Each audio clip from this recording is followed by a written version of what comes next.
마음은 따뜻한 남자 서정신 목사입니다. 안녕하세요. 간밤에 잘 주무셨는지 모르겠어요. 2층은 제가 다시 손을 보도록 하겠습니다. 온도를 올려도 바닥이 따뜻치 않다고 그래서 다시 손을 봐야 될 것 같아요.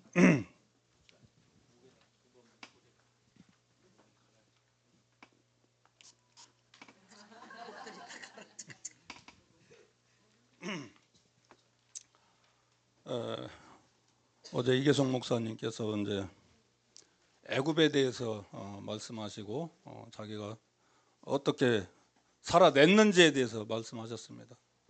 저는 오늘 광야에서 어떻게 살아냈는지 살아나왔는지에 대해서 말씀드리고자 합니다. 많은 사람들이 하나님을 만나고부터 변화되는 모습을 보았습니다. 하나님을 만나지 않고는 절대로 변하지 않습니다. 나는 원래 그런 사람이야, 건드리지 마. 절대로 변할 수가 없는데 하나님을 만나고 나서부터는 사람들이 변하기 시작하는 것을 저는 많이 보았고 저 역시 변하기 시작했습니다. 어려서부터 믿던 그 하나님이 저에게 다가오지 않았어요. 잊어버리고 청소년 시절을 보내다 보니까 말씀이 제 안에 없었어요. 그다음에 제 마음대로 율법이 없는 애굽 생활을 살았던 거예요. 이제 광야에서는 하나님이 이 율법이라는 하나님의 법을 주시는 거예요. 그래서 이 법을 통해서 훈련을 시킵니다. 내 속사람은 죽고 겉사람은 죽고 속사람은 새로워지는 이 훈련을 광야를 통해서 시키게 되는 거죠. 그래서 오늘 광야는 어떤 것인지에 대해서 알아보도록 하겠습니다. 첫째, 광야의 단계. 애굽이 능력이 임하는 곳이라면 광야는 십자가, 자기 부인, 정화의 장소입니다.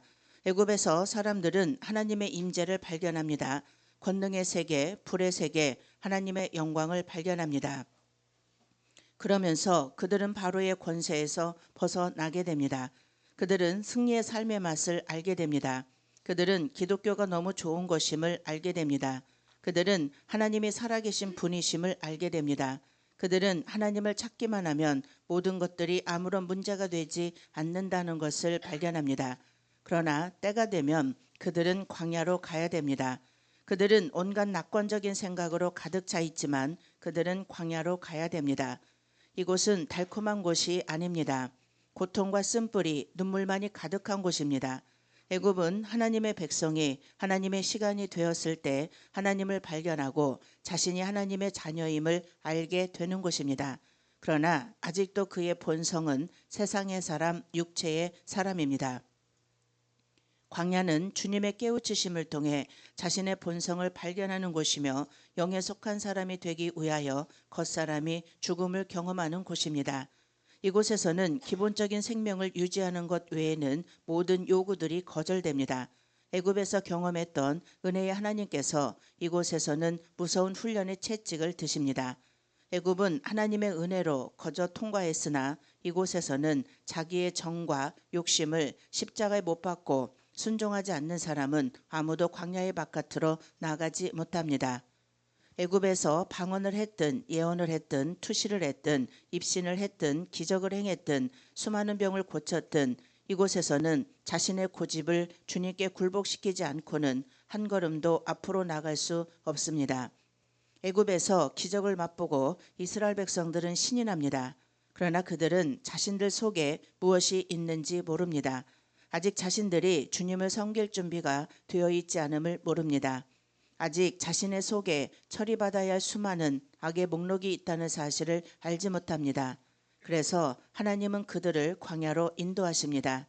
주님이 요단강에서 성령이 임하신 후에 성령께서는 예수님을 광야로 인도하십니다. 그것은 우리 모두에게 적용되는 영적 여정의 모형을 보여주시는 것입니다. 네, 예수님이 이 땅에 말씀이시면서 육신의 옷을 입고 오셔서 모본을 보여주셨다고 했어요. 근데 예수님이 사생애를 보내시고 이제 광야에서 공생애를 시작하시는데 마귀의 시험을 받게 되죠. 우리도 똑같아요. 그래서 저도 어려서 어머니의 그 병고침을 받고 온 식구가 그냥 예수에 미쳐서 예배는 다 쫓아다니고 했지만 저도 광야라는 단계로 넘어가야 됐던 거죠. 근데 그때는 아무 응답도 없고 아무 말씀도 없고 그냥 고통스러울 뿐이에요. 그 세월이. 근데 어떤 목사님이 그러시더라고요. 기도해서 응답이 없으면 멈춰 있으라는 거예요. 이 구름 기둥이 움직일 때까지 그냥 가만히 있으라는 거예요. 그 자리에. 그래서 어느 부흥회에 갔는데 생전 얼굴도 보지 못한 그런 분인데 저한테 안수를 하시면서 하던 일 계속 하래요. 저는 지겨워서 이게 더 이상 이게 노가다 하기 싫었어요. 건축 일을 하기 싫어서 이제 다른 직업을 가졌으면 좋겠다 이런 생각을 갖고 있었는데 그래서 하나님께 기도를 했었죠. 근데 그 목사님이 제 머리에 손을 얹고 하던 일을 계속 하라고 하시더라고요. 나중에 알고 보니까 다른 어떤 직장에 들어가서 편한 생활을 하면 얽매이잖아요. 근데 이 건축 직업을 프리랜서로 있다 보니까 내가 오너다 보니까 시간을 마음대로 쓸 수가 있어요. 그래서 각종 은사 집회, 말씀 집회, 선교 훈련 다 받을 수 있는 시간이 되었던 거죠.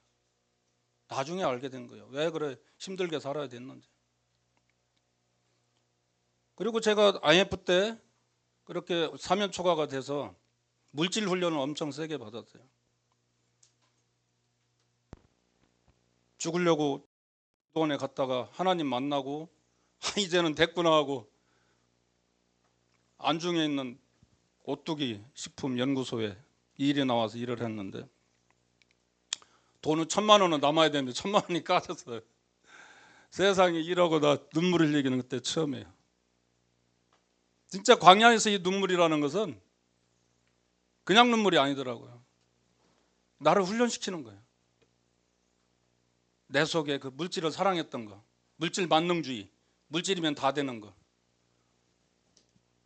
신학교 가러는 안 가고 세상에서 그렇게 그것만을 추구했기 때문에 하나님은 그를 꺾기 위해서 혹독한 훈련을 시키는 것을 저는 알았습니다. 다윗도 요셉도 야곱도 아브라함도 모든 하나님의 사람들은 광야를 통과합니다. 이 시대에도 그 하나님의 법칙은 여전히 모든 사람들에게 적용됩니다. 누구나 애굽에서 약간의 권능과 승리를 맛보고 그 다음엔 참 하나님의 백성이 되기 위해 광야의 훈련을 통과합니다. 물질훈련, 애정훈련, 명예훈련, 성품훈련 등 우리가 애착을 갖고 있는 것을 하나씩 십자가를 통과하게 하십니다. 빨리 깨닫고 순종하여 광야 2단계, 3단계 이렇게 발전해가는 사람도 있으며 억울하다 내가 왜 당해야 돼 저가 나한테 그럴 수 있어 하면서 오랫동안 광야의 낮은 곳에서 고통당하는 사람도 있습니다. 다윗은 사무엘을 통해 성령의 기름 부음을 받고 이날 이후로 여호와의 신에 크게 감동됩니다. 사무엘상 16장 13절 사무엘이 기름불을 취하여 그 형제 중에서 그에게 부었더니 이날 이후로 다윗이 여호와의 신에게 크게 감동되니라. 사무엘이 떠나서 라마로 가니라. 다윗은 신이 납니다. 오, 이 감동, 이 기쁨, 나는 기름 부은 왕이 될 거야. 그러나 그는 광야로 갑니다. 그에게 사울의 창이 날아옵니다. 그는 왕자에 오르는 대신에 굴 속으로 도망갑니다. 사무엘상 24장 3절에 길가 양의 우리에 이른즉 굴이 있는지라 사울이 그 발을 가리우러 들어가니라. 다윗과 그의 사람들이 그 굴 깊은 곳에 있더니 환희의 춤 대신에 그는 살아남기 위해 미친 짓을 합니다. 사무엘상 21장 10절에서 15절 그날에 다윗이 사울을 두려워하여 일어나 도망하여 가드왕 아기스에게로 가니 아기스의 신하들이 아기스에게 고하되 이는 그 땅의 왕 다윗이 아니니까 무리가 춤추며 이 사람의 일을 창화하여 가로되 사울의 죽인 자는 천천히요 다윗은 만만히로다 하지 아니하였나이까 한지라 다윗이 이 말을 그 마음에 두고 가드왕 아기스를 심히 두려워하여 그들의 앞에서 그 행동을 변하여 미친 채 하고 대문짝에 그적거리며 침을 수염에 흘리매 아기스가 그 신하에게 이르되 너희도 보거니와 이 사람이 미치광이로다. 어찌하여 그를 내게로 데려왔느냐. 그가 내게 미치광이가 부족하여서 너희가 이 자를 데려다가 내 앞에서 미친 짓을 하게 하느냐. 이 자가 어찌 내 집에 들어오겠느냐 하니라.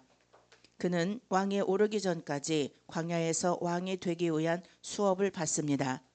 미리암은 춤을 춥니다.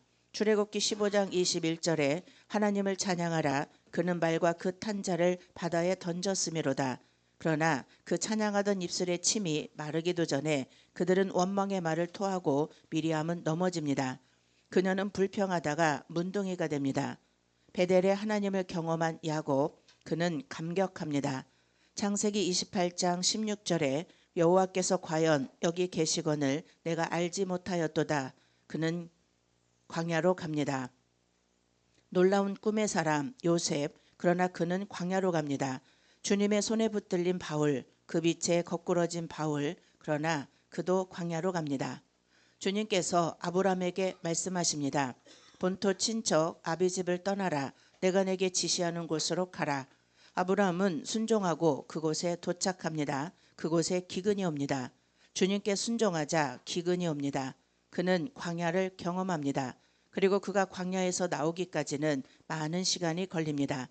애굽에서는 하나님의 살아계심을 발견하고 광야에서는 자신의 죄성을 발견합니다. 몸은 애굽을 나왔으나 마음속에는 아직도 애굽의 속성이 있습니다. 여전히 죄를 좋아하고 편안함을 좋아하며 세상을 사랑하고 자기를 사랑합니다.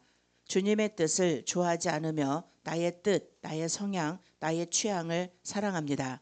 그러나 광야의 땅은 이러한 모든 땅의 성분을 죽이고 가나안의 요소, 하늘의 성분을 사모하게 하는 장소이므로 이기심, 고집, 정욕, 불순종, 자기 연민, 원망 등이 다 죽을 때까지 아무도 이곳에서 벗어나지 못합니다. 광야 단계에 있는 사람은 항상 자신이 옳다고 생각합니다. 자신이 많이 안다고 생각합니다. 그래서 그는 쉽게 남들을 비판합니다. 자신의 뜻에 맞지 않으면 하나님도 비판합니다. 그러나 그는 자신이 항상 맞는 것 같은데 되는 일이 없습니다. 그래서 그는 항상 억울합니다. 그러므로 하나님을 원망합니다. 이는 그의 영적 발달 단계가 이해의 수준에 머물러 있기 때문입니다. 이 수준에서는 모든 것을 다 아는 것 같은데 실상은 거의 없는 단계입니다. 누구든지 억울함과 원망이 가슴에 많이 쌓여 있다면 그는 결코 이곳을 벗어날 수 없을 것입니다. 오직 주님께 감사하고 굴복하고 순종할 때만 그는 이곳에서 나갈 수가 있습니다. 초신자 때는 기도하는 것마다 응답받지만 조금 시간이 흐르면 모든 것이 거꾸로 됩니다. 내 뜻대로 되는 것이 하나도 없습니다. 당신의 기도가 막히고 주님의 달콤함이 사라진다면 특별한 죄도 발견되지 않는데 주님께서 당신을 매몰차게 다루신다면 당신은 지금 광야의 문턱에 있을 것입니다.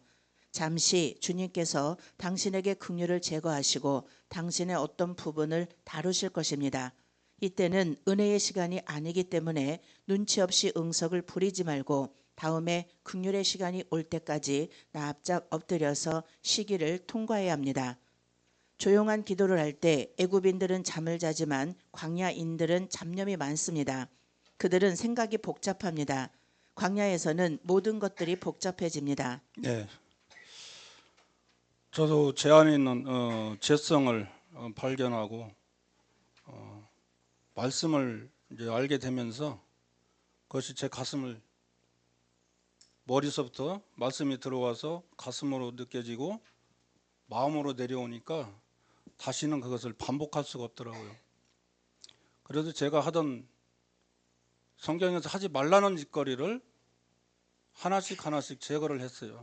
말씀대로 살아가는 거죠. 그 훈련을 했던 거예요. 근데 그게 하루아침에 안 없어지는 거죠.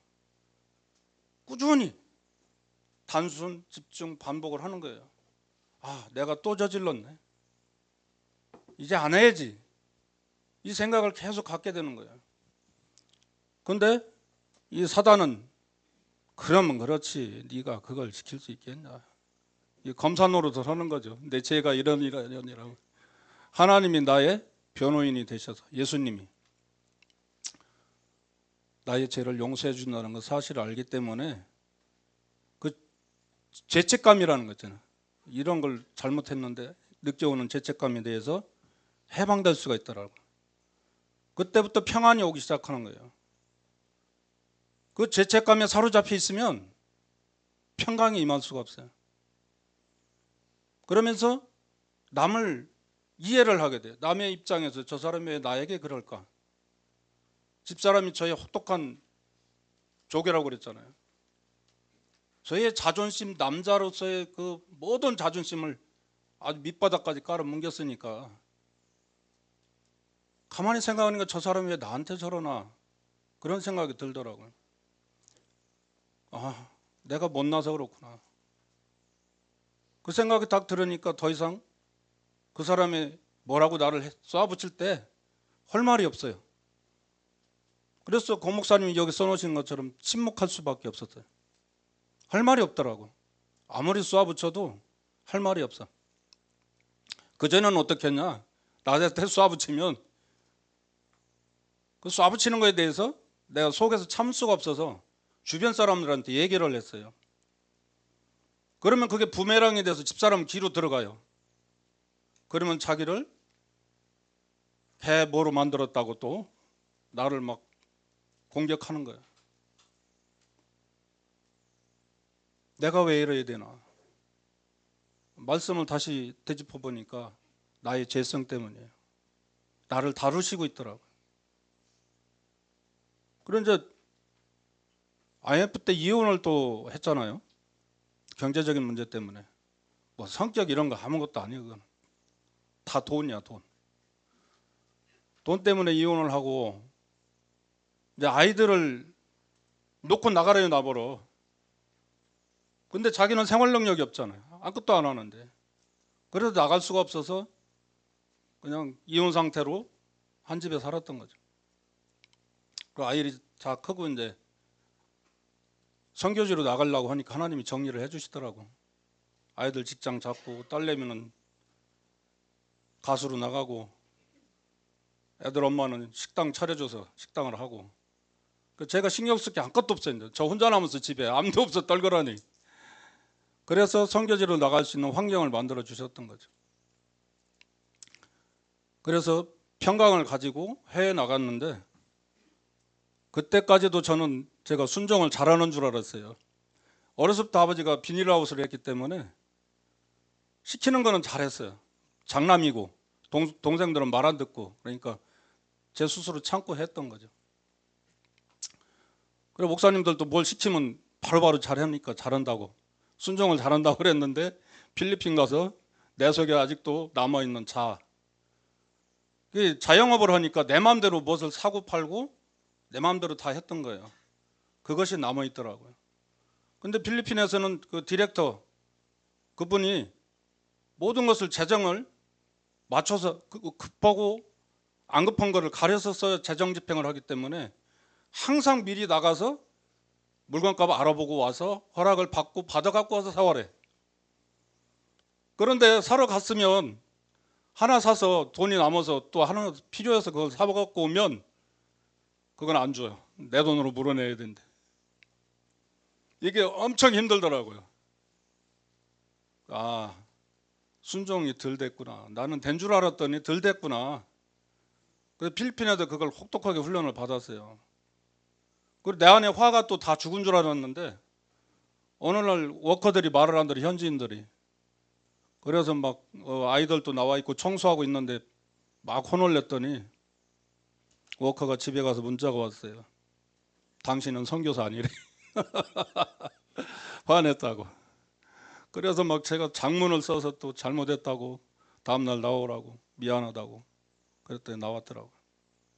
그래서 하나님은 나의 안에 있는 그 쓴뿌리 가시들을 하나하나 제거하는 과정을 거치시더라는 거죠.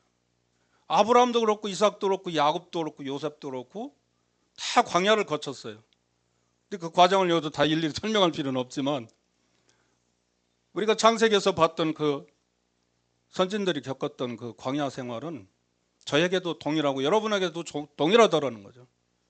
그래서 이 평강을 유지하는 훈련, 이것을 통과해야 화평의 단계로 넘어가고 또 여러 사람과 화친을 해서 연합해야, 지인을 이뤄야 가나안 땅에 들어가더라는 거죠. 여리고성에 들어가서 우리가 싸워서 이긴 게 아니잖아요. 우리는 지인만 만들어서 나가니까 나팔을 부르니까 여리고성이 무너졌던 거죠. 우리 생활도 똑같더라고요. 저도 물질 훈련을 그렇게 받았지만, 선교지를 그렇게 나가봤지만 물질 때문에 없어서 이렇게 염려한 적이 없었어요. 제가 그때는 돈을 벌 때였으니까. 이제 필리핀을 떠나서 이곳에 오니까 또 물질이 바닥나서 은근히 염려가 오더라고. 그때마다 말씀을 붙잡는 거죠. 일하는 소에게 망을 씌우지 않는다. 하나님은 절대로. 그런데 하나님이 그 말씀을 믿고 나갔더니 다 채워주셨어요. 미국 항공료, 체제비, 내가 일해서 채운 거 하나도 없어요. 하나님이 다 채워주시더라고.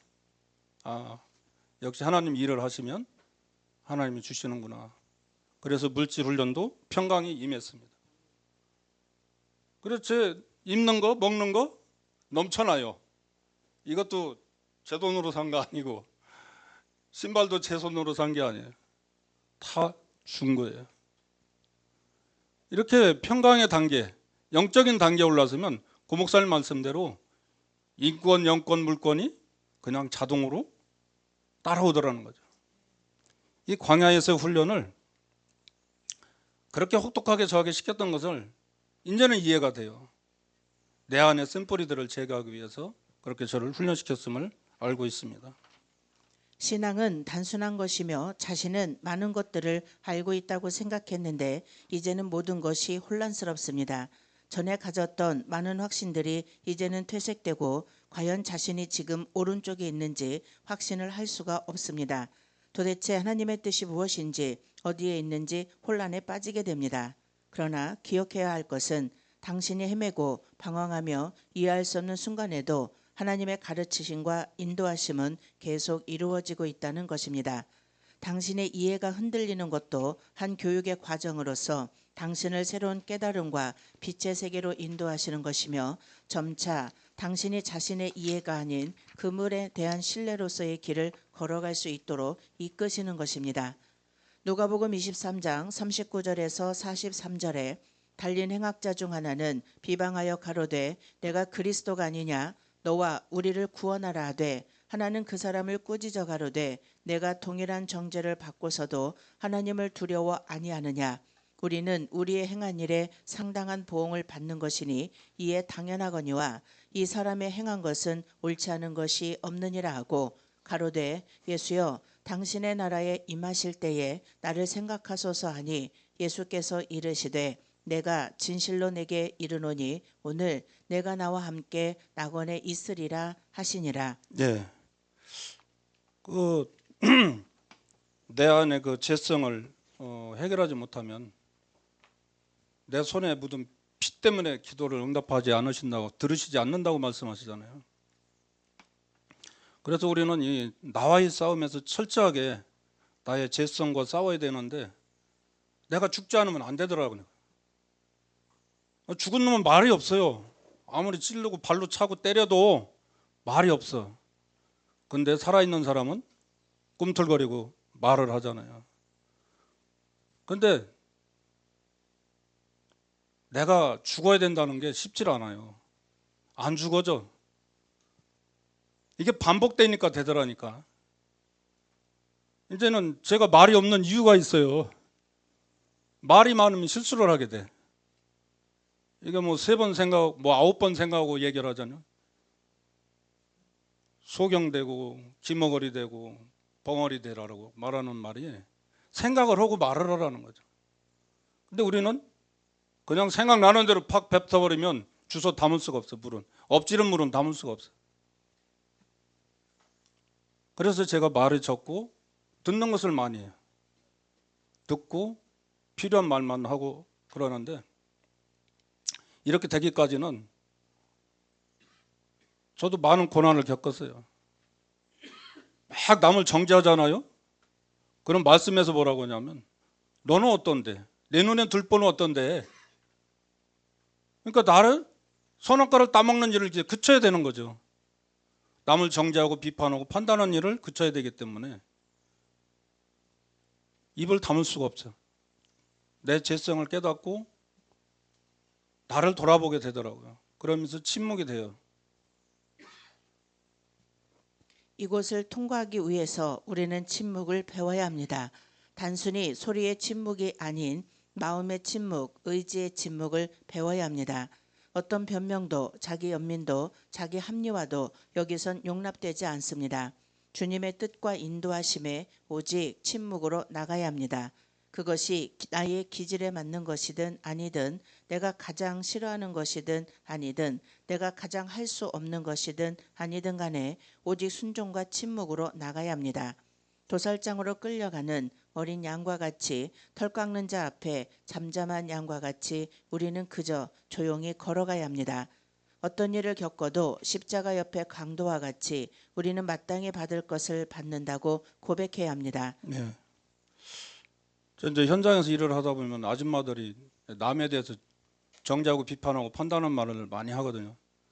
근데 자기만 하면 괜찮은데 그걸 듣고 가서 당사자한테 얘기를 해요. 그러면 당사자가 별 얘기를 다 하죠. 어제 이 목사님 뭐 바늘로 꼬맨다고 하더니 그 얘기를 해요. 예. 진짜로 어떤 여가 그랬냐고 그러면서. 근데 우리가 침묵이 중요한 게 뭐냐면 대부분 얘기가 남 험담이야. 칭찬보다. 그게 그렇게 재밌는지 그렇게 험담을 많이 해요. 맞아 맞아 또 맞장구 쳐가면서 뭐 죄가 확장되는 거야 막. 예? 요만한 것이 이만큼 막 커져서 전달이 되는 거죠. 그러니까 막 싸움이 되고 모임에 가서 막 자기들끼리 모임이 하는 날이 있거든. 옛날이 있으면 막 만나가지고 머리끄댕이 잡고 싸우고.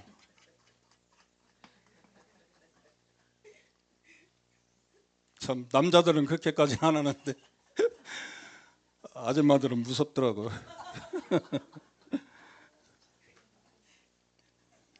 그래서 저는 그 생각을 했던 거예요. 예수님이 골고다 언덕에 끌려가시면서 침 뱉고 때리고 욕하고 그래도 아무 소리 안 했어요. 그리고 그 법궤를 메고 가던 벳세메스의 암소, 자기 젖먹는 새끼를 떼놓고 울면서 그걸 메고 가서 제물이 되어버리는 그 암소를 생각하게 되더라고요. 어떤 사람이 나에 대해서 어떤 말을 하든지 참을 수 있는 이 침묵이 우리에겐 필요해요. 그런데 우리가 이 단체를, 이 지인을 이루려면은 그런 것을 끝내야 돼요. 그래야 평강이 있죠.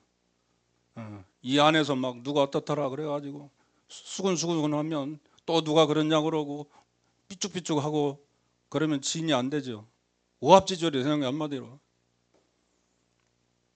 그래서 우리가 세계로 나가기 위해서는 지인을 잘 갖춰야 됩니다. 왜 그렇게 상처받는 사람들이 많고 왜 그렇게 억울한 사람들이 많을까요? 그것은 그들이 아직 광야에 있으며 아직도 그들의 마음 높은 곳에 있으며 참된 깨달음을 얻지 못했기 때문입니다. 이 우주 안에서 진정 억울하고 상처받은 사람이 있다면 그분은 오직 예수 그리스도 한 분뿐입니다. 훈련을 통하여 고집과 육성이 굴복될수록 그는 광야를 벗어나게 됩니다. 사소한 것에도 주님께 굴복되며 자기의 의견을 버리고 원망을 버리고 오직 주님의 뜻을 구하며 감사하고 순종하게 될 때 그는 광야에서 서서히 나가게 됩니다. 애굽도 신앙의 본질이 아니지만 광야도 신앙의 본질이 아닙니다. 이곳은 가나안에 입국하여 참다운 신앙생활을 할 수 있도록 훈련받는 귀한 믿음의 학교인 것입니다. 부디 주님께 온전히 순복함으로 이 과정에서 벗어나십시오. 광야를 벗어나 새로운 영역으로 들어갈 때 당신은 진정한 믿음과 영광의 세계를 경험하게 될 것입니다. 네. 미리 말씀하시면 좋을 텐데 고난을 통해 나의 성질머리를 고치시고 겸손히 주의 말씀에 순종하는 삶이 영적인 삶이라고 고 목사님은 말씀하십니다. 나의 죄성을 발견하고 사실을 아는 단계가 광야라고 그래요. 그리고 말씀을 배워가는 단계예요. 그래서 내가 그 말씀이 마음까지 내려와서 실천을 하게 되는 거죠. 근데 머리로만 생각하고 아무리 말을 해도 속에 경일기야. 내 것이 안 되면 소용없더라고. 그건 남의 얘기야. 너나 잘해. 나는 안 해. 그러면 변화가 없어요. 그것을 이 머리로 받아들이고 마음으로 생각하고 생수의 강물이 흘러내려가야 저 사람은 진짜 그리스도인이구나 하는 표가 나는 거죠. 그리스도인은 정욕과 탐심을 십자가에 못 박았느니라고 말씀하고 있는데 여전히 내 속에 정욕과 탐심이 있는 것을 불쑥불쑥 느껴요. 그때마다 억누르는 거죠. 말씀으로. 내 속에 아직도 정욕과 탐심이 있구나. 그래서 영적인 삶을 살 수가 있는 거죠. 가나안으로 갈 수 있는 영적인 상태를 광야에서 우리를 훈련시키는 거죠. 그래서 겉사람이 날로 후패하고 속사람은 날로 새로워지는 이 거듭남의 새 창조가 이 광야의 단계에서 이루어진다는 거죠. 그래서 자기를 부인하고 제 십자가를 짊어져야 예수 그리스도를 닮아갈 수 있다는 거죠. 예수님이 보여주신 그 모본대로 우리도 죽어야 된다는 거예요. 예수 그리스도와 함께 십자가에 죽어서 내 안에 누가 살아? 귀신이 살면 안 되죠. 예수님, 하나님이 내 안에 있어야 된다는 거죠. 그래서 하나님의 언어로, 영적인 언어를 써야 된다는 거죠. 귀신의 언어를 쓰면 안 돼요. 우리는 영적인 언어를 사용할 줄 알아야 됩니다. 그 다음에 성품이 변화돼야 되죠. 여전히 포악한 성품을 가지고 있다면 저런 사람이 천국에 간다면 난 교회 안 다녀 이런 전도를 막는 역할을 하면 안 되겠죠. 그리고 믿음의 훈련을 통해서 가나안 땅을 넘어가게 되는 거예요. 가나안의 단계로, 영적인 단계로. 아브라함이 25년 동안 훈련받았지만 이삭은 별로 그렇게 훈련 안 받았어요. 왜? 아버지한테 순종하는 걸 배웠기 때문에. 근데 야곱은 그가 거짓말쟁이다 보니까 그걸 고치려고 오랜 세월 고생을 했죠. 야복강에서 꺾어졌지만 또 요셉 때문에 또 힘들고. 근데 요셉이 가장 짧게 받은 것 같아. 13년. 17살에 팔려가서 30세에 그가 쓰임을 받았으니까. 우리가 기간을 단축할 수 있는 것은 빨리 순종하는 길밖에 없어요. 아닌데요 버티고 있으면 저처럼 오랜 기간 얻어맞아야 돼요. 변할 때까지 얻어맞아야 됩니다. 응답도 없고 이루어지는 것도 없고 왜 안 믿는 사람들은 저렇게 달대는데 나는 안 돼. 원망 불평만 하게 되는 거예요. 하나님에 대해서. 광야에서. 근데 그걸 빨리 깨닫는 사람은 빨리 믿음의 단계로 넘어가서 가나안의 영적 상태로 넘어간다는 거죠. 그래서 하나님이 나와 함께 하시면 불가능이 없어요. 나는 하나님의 자녀고 왕 같은 제사장이고 하늘나라의 기업의 상속자잖아요. 그러면 아브라함의 복이 뭐예요? 열국의 아비, 복의 복덩어리라고 하잖아요. 그러니까 우리는 세상의 복덩어리가 되는 거죠. 그래서 우리가 이 가나안 훈련을 통해서 빨리 이 광야 생활을 끝내고 지인을 갖추고 영적 전신갑주를 하고 세계로 나가서 열방을 복음을 전하는 여러분들이 됐으면 좋겠습니다. 감사합니다. 아멘. 네, 감사합니다. 이 연사